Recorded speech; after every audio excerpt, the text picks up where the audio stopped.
भारत की gaming industry बहुत तेजी से बढ़ रही है। फाइनेंशियल ईयर 2023-24 में जिसकी कीमत लगभग 3.8 बिलियन डॉलर्स थी, वहीं ये एक्सपेक्टेड है कि 2029 तक ये इंडस्ट्री लगभग आपकी 9.2 बिलियन डॉलर्स होने वाली है। साथ ही साथ भारत में लगभग 591 ऐसे ऑनलाइन गेमर्स हैं या फिर गेमर्स हैं जिसमें से पेड, ठीक है, 591 बिलियन, और जिसमें से पेड हैं वो लगभग 150 प्लस हैं जो पेड हैं। So hello everyone, this is Alka Mishra और आज की इस वीडियो में हम यही जानेंगे कि जो इंडिया की ऑनलाइन गेमिंग इंडस्ट्री है वो किस तरीके से बूम कर रही है, और केवल प्राइवेट एजेंसीज ही नहीं, गवर्नमेंट भी इनिशिएटिव ले रही है गेमर्स को रिकॉग्निशन दिलाने के लिए, और इस सेक्टर को एक बहुत बड़ा इंडियन इकोनॉमी का सेक्टर बनाने के लिए इंडियन गवर्नमेंट सेट हो चुकी है, जिसके लिए इनिशिएटिव लिया गया Bharat tech triumph program, that is TTP program, जिसको create in India challenges season 1 के अंडर लॉन्च किया गया। शोकेस करेंगे यहाँ पे इंडिया की गेमिंग इंडस्ट्री का टैलेंट और ग्लोबली इस चीज को रिप्रेजेंट किया जाएगा।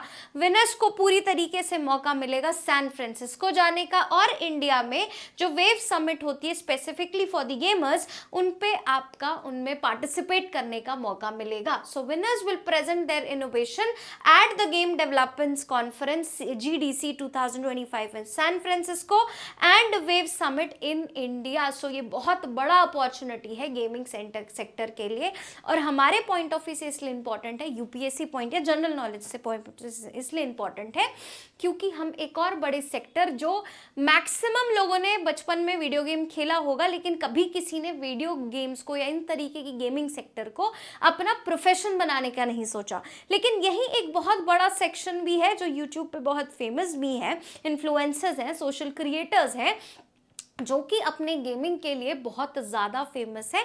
तो गवर्नमेंट ने ये रिकॉग्नाइज किया कि क्यों ना इसको भी एक इकोनॉमी का बहुत बड़ा हिस्सा बनाया जाए, जहाँ पे ये छुप छुप के गैम्बलिंग के तरह किया जा रहा था, अब उसको एक प्रॉपर लीगल तरीके से रिकॉग्नाइज किया जाए, लेकिन गैम्बलिंग ना हो, इलीगल चीज़ों में इसको प्रोटेक्ट किया जाए। इलीगल क्यों? क्योंकि gambling is not legal in India, central government gambling allow नहीं करता, लेकिन ये स्टेट के ऊपर छोड़ा गया है कि वो गैम्बलिंग को किस तरीके से देखते हैं। इसीलिए आप गोवा में गैम्बलिंग इज लीगल, आप नॉर्थ ईस्ट में चले जाइए वहाँ गैम्बलिंग इज लीगल, बट पूरे इंडिया में गैम्बलिंग लीगल नहीं है। स्टेट डिसाइड करती हैं कि गैम्बलिंग का क्या सीन होगा। Now types of online games जो होते हैं वो प्ले किए जाते हैं भारत में। सबसे पहला ई स्पोर्ट्स, ठीक है, जिसमें ई स्पोर्ट्स में आप इलेक्ट्रॉनिक गैजेट्स में ज़्यादातर इलेक्ट्रॉनिक स्पोर्ट्स इस्तेमाल करते हैं, जिसमें प्रोफेशनल प्लेयर्स होते हैं। जैसे पबजी हो गया, हर किसी ने पबजी खेला ही होगा। सो BGMI, PUBG, Call of Duty, Tekken 7, Dota 2, FIFA, ये जो है आपके ई स्पोर्ट्स हो गए, that is electronic sports. India में गेम ऑफ स्किल और गेम ऑफ चांस दो तरीके की चीज़ें होती हैं, ठीक है। ये जो चेस है ये आपका किया जाता है, it's a game of skill, ठीक है। गेम ऑफ चांस में जैसे रमी वगैरह खेला जाता है, तो उसमें बेसिकली इसलिए बहुत जगह रमी सर्कल वगैरह हालांकि ऐड वगैरह आता है, बट कहीं ना कहीं इट्स इलीगल। बट जो चेस है उसको आप कहते हैं it's a game of skill. जो गेम ऑफ स्किल से जीत सकते हैं उसको आप कहते हैं वो इलीगल नहीं है इंडिया में, लेकिन जो गेम ऑफ चांस है वो basically it's illegal in India. But gambling के ऊपर भी स्टेट के पास अथॉरिटी है, जो भी स्टेट चाहे गैम्बलिंग को लीगल किस हद तक करना चाहे, that is duty of state. Now the third type of sports जो ई गेम जो गेमिंग यहाँ पे होती है, that is your related to fantasy sports, जिसमें आपके विन पॉइंट्स बेस, जैसे ड्रीम 11, माई फैंटेसी 11। ड्रीम 11 पे भी टाइम टू टाइम बैन लगता है, गवर्नमेंट करोड़ों का फाइन लगा देती है, फाइन देती है एंड देन वापस आ जाता है।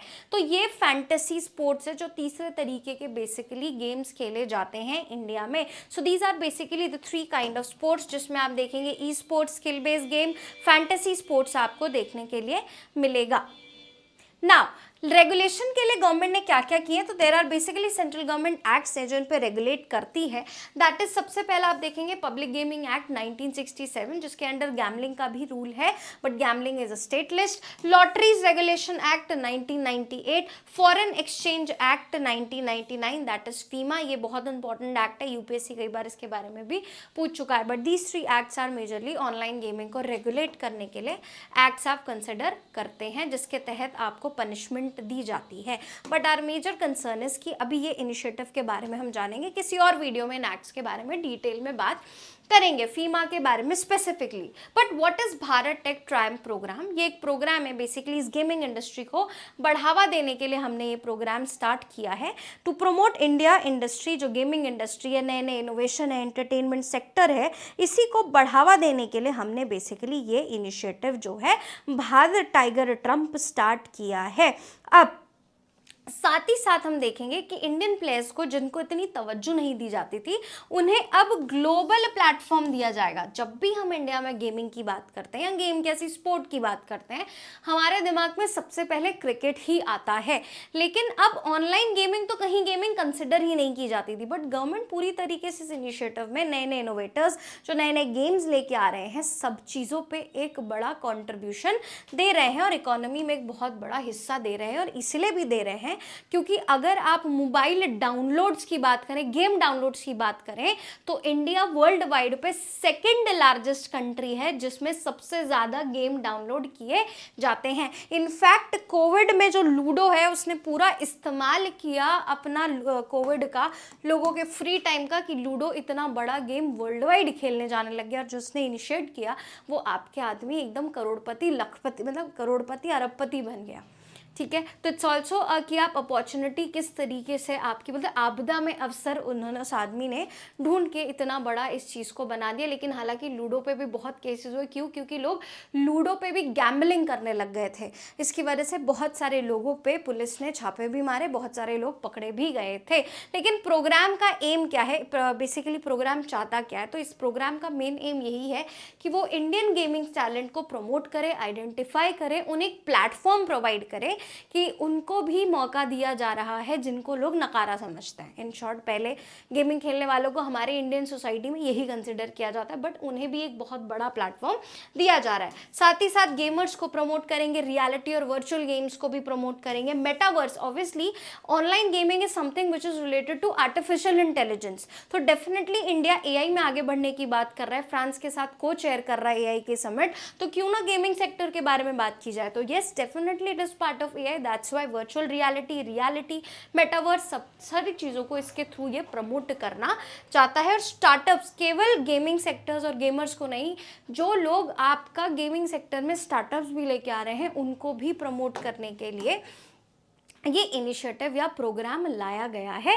फीचर्स क्या होंगे प्रोग्राम के? तो लगभग यही फीचर्स, एक सिलेक्शन प्रोसेस होगा, स्टार्टअप का पूरा मौका दिया जाएगा, डेवलपर्स को पूरी तरीके से मौका दिया जाएगा, स्टूडियोज दिए जाएंगे आपके स्टार्टअप्स को, टेक फर्म्स हैं, प्रोटोटाइप्स रहेंगे आपके प्रॉपरली, एक सिलेक्शन प्रोसेस होगा जिसमें गेम सबमिट होगा, गेम एनालाइज होगा, इवैल्यूएशन होगी, फाइनल शोकेस होगा, बड़े लेवल पे फंडिंग मिलेगी। इन शॉर्ट, आप पूरी तरीके से स्पॉन्सरशिप अपॉर्चुनिटीज़ प्रोवाइड करेंगे। और क्रॉस बॉर्डर कोलैबोरेशन बहुत इंपॉर्टेंट रिलेशन है। क्यों? क्योंकि हम इन गेमिंग सेक्टर को भी इंटरनेशनल पॉइंट ऑफ व्यू से अपने इंटरनेशनल रिलेशन को इंप्रूव करने के लिए लेंगे।